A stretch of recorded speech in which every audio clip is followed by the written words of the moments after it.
मनुस्मृति का श्लोक है, सर्वम ध्यानिकमेवास्य यदेतद अभिशब्दितम। ये संपूर्ण विश्व सृष्टि शब्द का ही विस्तार है।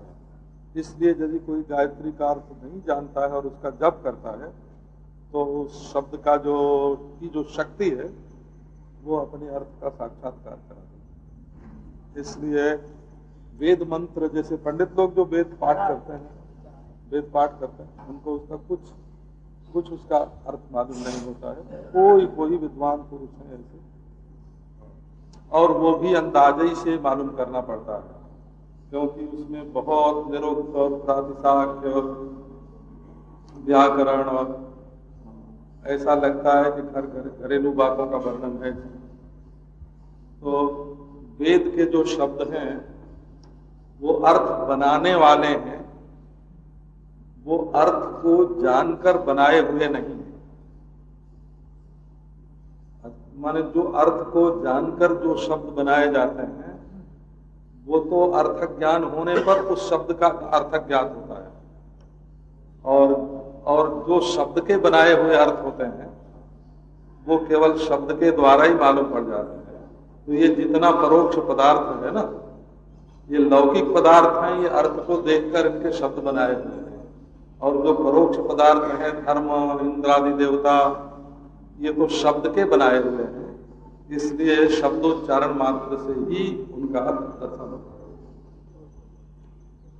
वाचारंभणम विकारो नाम देह मृत्यके श्रुति करके यही अर्थ है।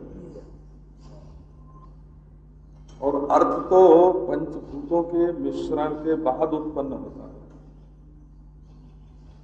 माने पंचभूतों में से ये जो विषय है ना, घटपट आदि, ये तो पंचीकृत पंच महाभूत से होते हैं।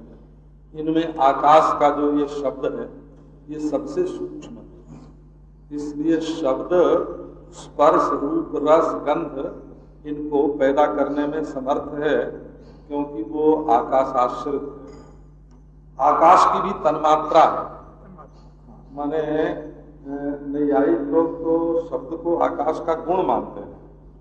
आकाश का गुण है, माने आकाश धातु पहले से है और उसमें शब्द गुण रूप से रहता है, गुण गुणी भाव। और वेदांत और सांख्य में तो आकाश का कारण है शब्द तन्मात्रा। शब्द तन्मात्रा, तो शब्द तन्मात्रा से ही आकाश बनता है, वायु बनता है, तेज बनता है। तो इसलिए शब्द तन्मात्रा से यदि कोई नए नए देवता भी बन जाए तो उसमें कोई आश्चर्य की बात नहीं। ये सब शाब्दिक ही है। शुद्धि अशुद्धि का जरूर ख्याल होगा। शब्द का उच्चारण ठीक होना चाहिए, क्योंकि वहां शब्द ही मुख्य है, शब्द ही देवता है। शब्द ही देवता है, इसलिए शब्द का उच्चारण शुद्ध होना चाहिए और शुद्ध दशा में होना चाहिए, और वो भी अधिकारी पुरुष के द्वारा। ये वेदांती लोग बहुत समझ बूझ के बोलते हैं कि शब्द प्रमाण के बिना धर्म का और स्वर्गादि रूप परोक्ष फल का और देवता का ज्ञान बिना शब्द के नहीं हो सकता। इसका अर्थ ही है कि ये सब शाब्दिक मामला है, वाचारंभम है, जैसा चाहो ऐसा बना लो। तो इसको जो पक्के वेदांती हैं, जैसे कर्पात्री जी महाराज, वो इसको बिल्कुल ठीक ठीक समझते हैं, इसमें कोई शंका नहीं। और जो लोग धर्माधर्म और स्वर्गादि रूप फल और परोक्ष देवता इनको अर्थ रूप से मानते हैं कि वो पहले से विद्यमान हैं, और जैसे देख देख के हम लोग नाम रखते हैं, ये अमुक है अमुक है, बच्चा होने पर नामकरण संस्कार होता है, ऐसे देवता लोगों का बच्चा होने पर नामकरण संस्कार नहीं है। उनका नामकरण पहले से है और वो बच्चे के रूप में बाद में पैदा होता है। वेद दैविक नहीं है, देवता वैदिक है।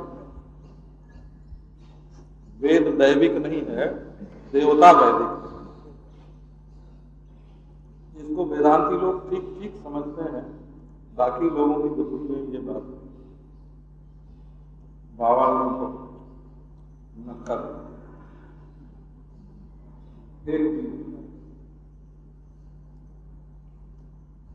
खाली। अरे पेट में कोई पेड़ थोड़ी पैदा करता। बचपन में कहा करते थे भाई कि नींबू खाओगे और बीज पेट में चला जाएगा तो पेट में नींबू का पेड़ पैदा हो जाएगा। बनाई रखते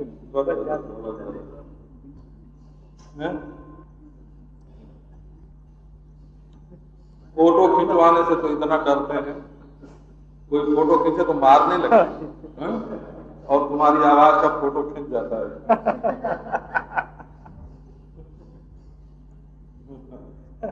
क्यों भाई? हैं? क्या? यदि ये संसार अध्यास रूप नहीं है तो विचार से इसकी निवृत्ति कभी हो नहीं सकती। इसलिए जिज्ञासा सूत्र की संगति लगती ही है इसी बात से कि ये संसार जो है, संसार में सुखी बना, दुखी बना, पापी बना, पुण्यात्मा बना, संसारी बना और परिच्छिन्न बना।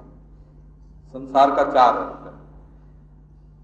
ये जो जीव अपने को जन्म मरण वाला मान करके सुखी दुखी, पापी पुण्यात्मा, स्वर्ग नरक में आने जाने वाला और परिच्छिन्न, ये जो मानता है, ये यदि अध्यास न हो तो विचार से इसकी निवृत्ति नहीं होगी। फिर तो कर्म उपासना या योग से इसकी निवृत्ति होगी। इसलिए संसार को विचार निवर्त्य सिद्ध करने के लिए अध्यास का निरूपण आवश्यक है।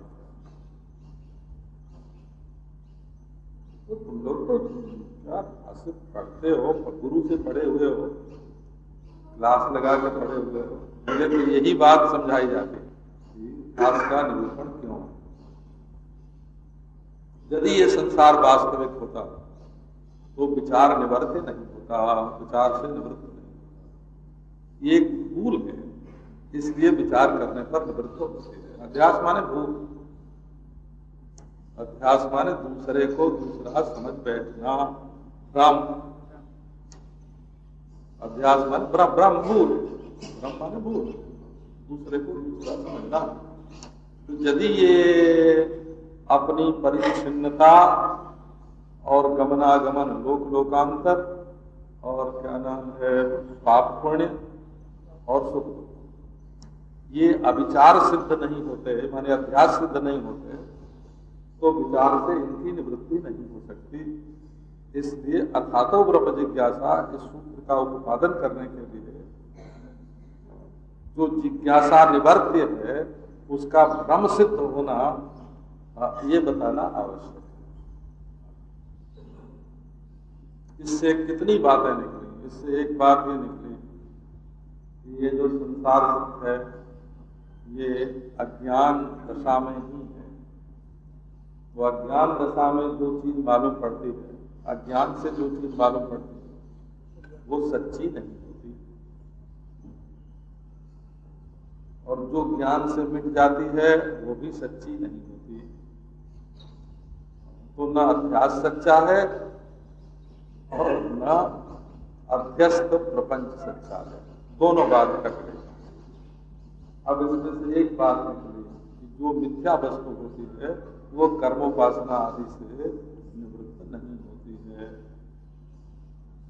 वो जब निवृत्त होगी, जब ज्ञान से ही निवृत्त होगी, उसकी निवृत्ति का दूसरा कोई उपाय नहीं होता। स्थाणु में जो चोर का भ्रम है वो ढेला फेंकने से निवृत्त नहीं होगा, उसको तो स्थाणु का ज्ञान प्राप्त करना पड़ेगा। ये इससे ब्रह्मसूत्र के विषय का भी बोध था। ये विचार शास्त्र है, विचार शास्त्र में ये ब्रह्म का विचार है। ब्रह्म माने जो निर्तिशय बृहत अद्वितीय तत्व है, जिसमें ईश्वरत्व भी जब किंचित न्यून सत्ता, किंचित न्यून सत्ता है, जिसमें पारमैश्वर्य भी जिसमें किंचित न्यून सत्ता है। तो कभी भक्त लोगों को ये बात कैसे भावेगी? जहां ये मधुर रस के उपासक है ना, ये तो भगवान की मधुरता पर ऐश्वर्य को निछावर करके फेंक देते। तो भक्ति सिद्धांत में भी ऐश्वर्य जो है वो स्वरूपगत नहीं है, नहीं तो उसका अपवाद कैसे होता? नित्य निकुंज में भगवान श्री कृष्ण का सृष्टापना भी नहीं है, न कर्तापना है, न भर्तापना है, न संहर्तापना है। वो तो नित्य निकुंज के विहार में मग्न है। उन्होंने दुनिया मालूम ही नहीं उनको कि दुनिया कब बनी, किसने बनाई, कुछ मालूम नहीं है। और न वो सबको खान पान भेजते हैं, पालन पोषण भी नहीं करते हैं, और प्रलय भी नहीं करते हैं। उनको तो पता ही नहीं चलता उनके स्वरूप में कि सृष्टि स्थिति प्रलय कैसे होते हैं, रात दिन क्या होता है। और देखो तो क्या बढ़िया है। वेदांती लोग कहते हैं कर्तृत्व, भोक्तृत्व, हर्तृत्व सब औपाधिक है, वस्तुतः परमात्मा में नहीं है। आप लोग भक्ति का नाम सुनते झूठे ही चिढ़ते हो। वो तो बड़ी बढ़िया बढ़िया बात वेदांत की सुनाते हैं। जैसे स्पंद परमात्मा अपने में विहरता है, ऐसे भगवान भी अपने में विहरते हैं। स्वयं राधा, स्वयं कृष्ण, स्वयं धाम, स्वयं नाम, स्वयं ध्यान। ये वैष्णव लोग भगवत स्पंद मानते हैं, और वो कश्मीरी लोग जो हैं सही वो आत्मस्पंद मानते हैं। बस ये त्वम पदार्थ का स्पंद मानते हैं कश्मीरी, ये तत्पदार्थ का स्पंद मानते हैं। और जहां स्पंद से अलग करके देखो तो जो आत्मा से भगवान, जो भगवान से आत्मा। ईश्वरत्व जो होगा वो प्रपंच की उपाधि से होगा, माने मालिक। ईश्वर माने ईशनशील, जो दूसरों का नियंत्रण करे उसको ईश बोलते हैं, ईश्वर बोलते हैं। ईश्वरा ईशनशीला, ये वर्ग प्रत्यय है इस धातु से शील। तो दूसरों पर हुकूमत करना जिसका शील स्वभाव है, तो इसको शंकराचार्य ने और खोल के बताया है। प्रकृति पुरुषं चैव विद्यनादि उभाव में, प्रकृति और पुरुष दोनों अनादि हैं। तो वहां प्रश्न था कि ये दोनों अनादि हैं, तो फिर तुम इनके अस्तित्व का निषेध कैसे करोगे? अरे बाबा, यदि इनको अनादि नहीं मानोगे तो ईश्वर का ईश्वरत्व ही सिद्ध नहीं होगा। ईशितव्या भावे ईशा भाव प्रसंगा। यदि ईशितव्य हुकूमत करने के लिए यदि कोई न रहे, प्रजा न हो, तो राजा किसका? यदि पढ़ने वाले विद्यार्थी न हो तो अध्यापक किसका? तो ईश्वरत्व जो है वो तो प्रकृति सापेक्ष ही है। इसी प्रकृति उपाधिक बोलेंगे ना, मायाम तो प्रकृति विद्या माइनम तो महेश्वरम। इसलिए प्रकृति माया, माया प्रकृति जहां काम करती है वहां उसका संचालन करने वाला परमेश्वर है। तब बोले कि फिर तो हमेशा ही रहना चाहिए। तो बोले अनादि कहने से कोई भी चीज हमेशा रहने वाली नहीं सिद्ध, क्योंकि अज्ञान अनादि सिद्ध है, और फिर भी तत्व ज्ञान के द्वारा उसकी बेवकूफी पाठशाला में नहीं पढ़ाई जाती है। तो अज्ञान जो है इसकी शिक्षा नहीं देनी पड़ती। ये तो अज्ञान तो अनादि है, लेकिन अनादि होने पर भी ये देखने में आता है कि वो ज्ञान से निवृत्त होता है। उदाहरण के लिए जैसे आप में किसी से पूछें कि आपको जर्मनी भाषा आती है, रशियन भाषा आती है, लैटिन आती है, चाइना आती है, हैं? अच्छा, तब आप बोले कि नहीं आती है, तो कब से नहीं आती है? तो शायद पूर्व जन्म में आती हो, तो सीखने पर आई कि बिना सीखे ही आई थी? कोई भी भाषा जब सिखाई जाएगी तब ना आवेगी। तो सिखाने के पहले तो वो अज्ञात ही थी। तो अज्ञान हमेशा अनादि होता है और उसका स्वभाव शांत होता है, माने शिक्षा देने पर अज्ञान की निवृत्ति होती है। तो प्रकृतिम पुरुषं चैव विद्यनादि उभावति, इसमें अनादि तो कहा परंतु अनंत अविनाशी अबाधित तो नहीं कहा ना। इसलिए अपने अधिष्ठान के ज्ञान से प्रकृति पुरुष का जो भेद है वो बाधित हो जाएगा। ऐसा क्या आप तो कुछ और कर रहे थे, हम और करने लगे। हाँ? तो अज्ञान जो है उसकी निवृत्ति अज्ञान से जो होता है वो नहीं होता है। अज्ञान मिटने से जो मिटता है तो वो भी नहीं होता है। ज्ञान होने से जो मिटता है वो भी नहीं होता है।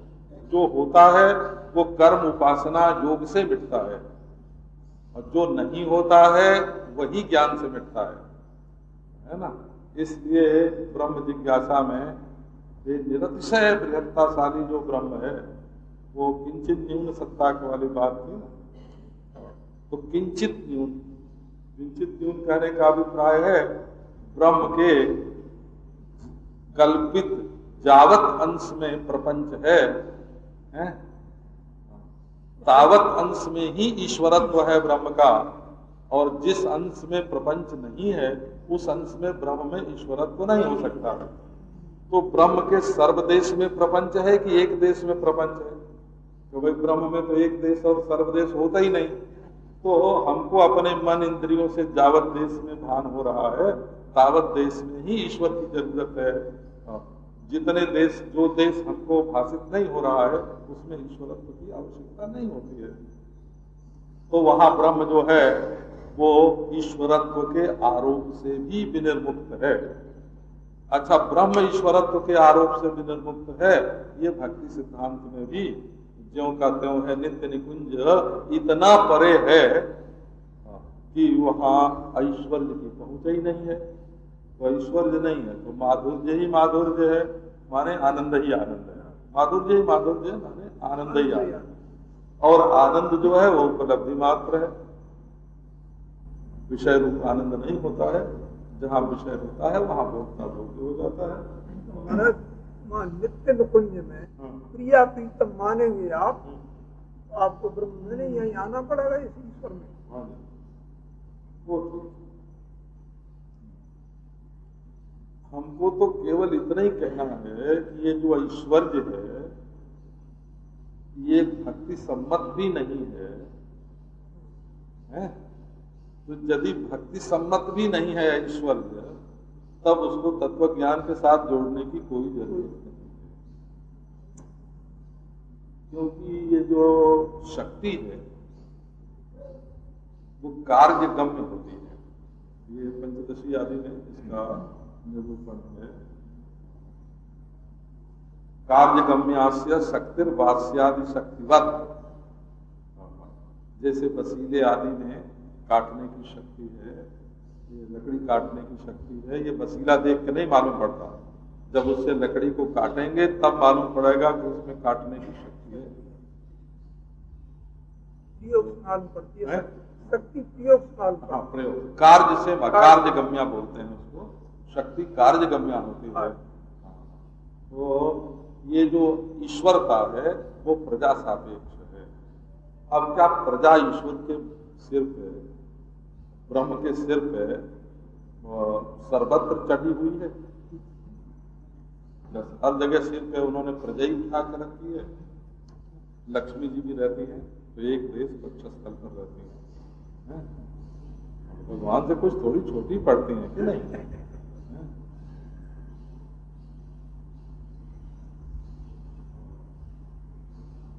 एक बिंदु है नारायण के वक्षस्थल पर एक बिंदु का नाम लक्ष्मी, वो जो भौरी है, एक भौरी है विष्णु भगवान, सुनहली विष्णु भगवान की छाती पर स्वर्ण वर्ण के जो रोए हैं वो भ्रमराकार, जैसे पानी में भंवर पड़ती है वैसे हैं, उन्हीं को लक्ष्मी बोलते हैं। और लक्ष्म है वो सिवाय नारायण के और किसी पार्षद वार्षद के वक्षस्थल पर नहीं होता। इसी का लक्ष्म है, नाम है लक्ष्म। लक्ष्म माने पहचान चिन्ह, लक्ष्मी और उधर लक्ष्मण। ये लक्ष्मी और लक्ष्म दोनों लक्षण है, लक्षण भगवान। तो प्रकृति का शुद्ध रूप लक्ष्मी है और प्रपंच का शुद्ध रूप लक्ष्मण। ये दोनों में के प्रति जो ऐश्वर्य है, माने जीव और प्रकृति, ये दोनों का शुद्ध रूप जो है वो भगवान के साथ रहता है हमेशा, और वही उनकी पहचान है, यही ऐश्वर्य है। जो लात मारी, ये संकेत दिया कि हम तुम्हारे ईश्वर में भी लात मारते। नहीं जी, इसको ऐसे समझो नहीं, इसको ऐसा समझो कि ये भी ईश्वर का सहज स्वभाव नहीं है, ये भी अध्यारोपित है, माने बाद में आया। जब से भगवान है तब से पाद चिन्ह नहीं है। जब भृगु ने मार दिया तब पाद चिन्ह आया, इसलिए पहले जब भृगु ने पाद नहीं मारा था तब तो वो चिन्ह भृगु पाद चिन्ह जो है वो नहीं था भगवान में। अच्छा, उन्होंने तो लक्ष्मी को भी शाप दे दिया कि तुम मर जाओ, भृगु जी ने।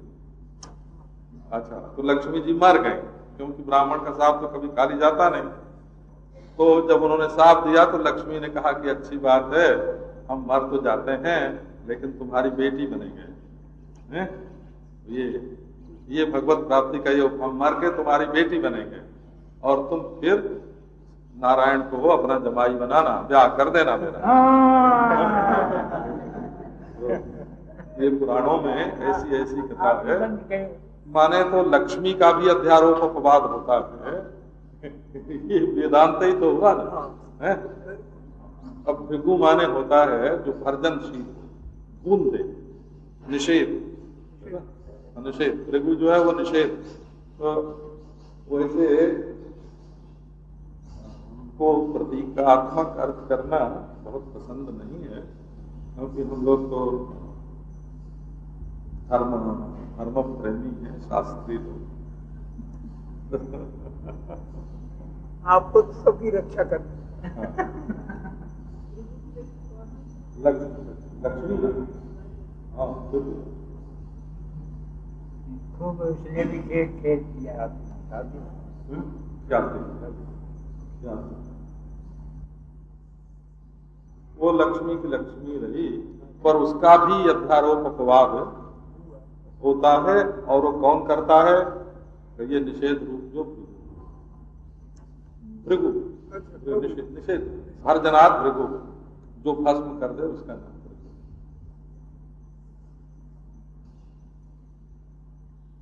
भृगु। इसी से देखो नारायण की स्थिति यदि क्षीर सागर में है? अच्छा, तो बीज ही तो हुआ ना। माने जैसे पानी में बच्चा पैदा करने की शक्ति रहती है, वैसे जो जगत की जो कारणवारी है, जिससे ये प्रपंच रूप अंडा, एक अंडा नहीं करोड़ों अंडे जिससे पैदा होते हैं, उस कारणावधि में नारायण शयन करते हैं। माने कारणोपाधिक ही हैं, कारणोपाधिक ही हैं, ये वेदांत हुआ। अच्छा, शेष सज्जा पर शयन करते हैं, तो शेष माने प्रलय होने पर भी जो बीज रूप से शेष रह जाता है उसमें नारायण रहते हैं, तो वहां भी बीजोपाधिक ही हुआ।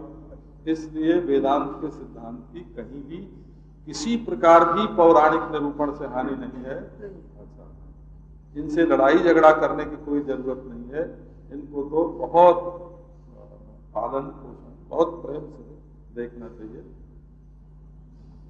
नहीं तो आप देखो किसी भी प्रेक्षावान पुरुष को, आंख वाले को ये बात नजर आ जाए, ये जो आकाश है ये तो नारायण की नाभि है।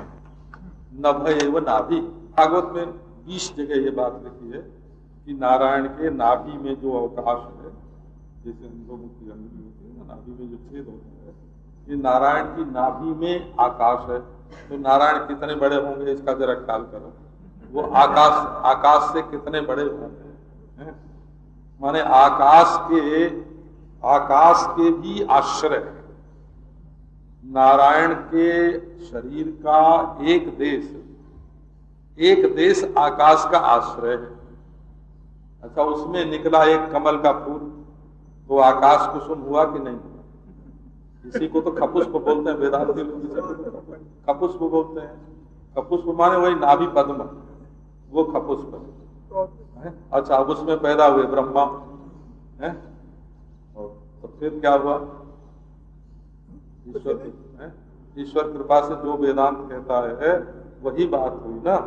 आकाश के आश्रय हैं नारायण परमात्मा ईश्वर, और उससे जो आकाश कुसुम पैदा हुआ उससे हुए ब्रह्मा। तो आकाश कुसुम तो होता ही नहीं, उससे हुए ब्रह्मा। ब्रह्मा ने बनाई सृष्टि। वो हमारे गांव वाला कोई आता तो उससे वो लिखवाते, कहानी कहो की महानी, महानी खनौले 3 फुकरा है, दूठे सूखल एक में पनिए ना, दोने में पनिए ना, तोने में लोटोले 3 सिया, दूठे बाड़ा एक के पूछिए ना। तो ये तो खपुष्प से ब्रह्मा की जो उत्पत्ति है वो खपुष्पायमान ही है। यादृश खपुष्प है, तादृश उत्पत्ति है। इसलिए भाई देखो, सीधी बात है कि भगवान के बारे में जो कुछ कहा जाता है वो बिल्कुल ठीक है, और वो भगवान के साक्षात्कार में उपयोगी है। वो संसार की ओर से ध्यान हटाने वाला है। वो हमारी जो आसक्ति है संसार में, उसको वहां से खींच के, वहां से उसको खींच करके अलौकिक, जिसको हमने देखा नहीं है उसमें आसक्ति को, संसार की देखे हुए संसार की आसक्ति को अनदेखे में जोड़ने वाला। तो अनदेखा मिलेगा तब मिलेगा, उससे प्रेम करेंगे, पर देखे हुए में जो आसक्ति है उसको छुड़ाने के लिए तो वो ब्रह्मास्त्र है। अनदेखे के प्रति जो आसक्ति है, क्योंकि लौकिक व्यक्ति होगा तो उससे अंग संग होगा, आसक्ति होगी अंग संग होगा, और अलौकिक व्यक्ति होगा तो उससे आसक्ति होगी और अंग संग नहीं होगा, इसलिए काम निवर्तक हो जाएगा। अंग संग तो होगा ही नहीं उससे। जो महिमा ज्यादा गाई जाती है, हाँ, इस संसार की महिमा से उत्तम महिमा उधर दिख रही, पर इधर से बहरा उधर जुड़ जाए। तो भक्ति के 2 बेटे, भक्ति के 2 बेटे, एक भजनीय के स्वरूप का ज्ञान और एक संसार से राग की निवृत्ति, वैराग्य। अच्छा देखो, आज आप लोग खूब आनंद से भगवान के नाम का संकीर्तन होता है, और ये नाम ही भगवान को प्रकट करता है। ये बात मैंने पहले सुनाई, बिल्कुल वेदांत की रीति से, वैदिक रीति से। वेद में जो इंद्राय स्वाहा बोलते हैं, उस इंद्राय में जो चतुर्थी है उससे इंद्र प्रकट होता है। इंद्रम जो हो विस्वाहा, इंद्रम में जो कर्म विभक्ति है उससे इंद्र प्रकट होता है। तो ये भगवान का जो नाम है, राम सकई नाम गुण गाई, ये नाम से ही भगवान प्रकट होते हैं।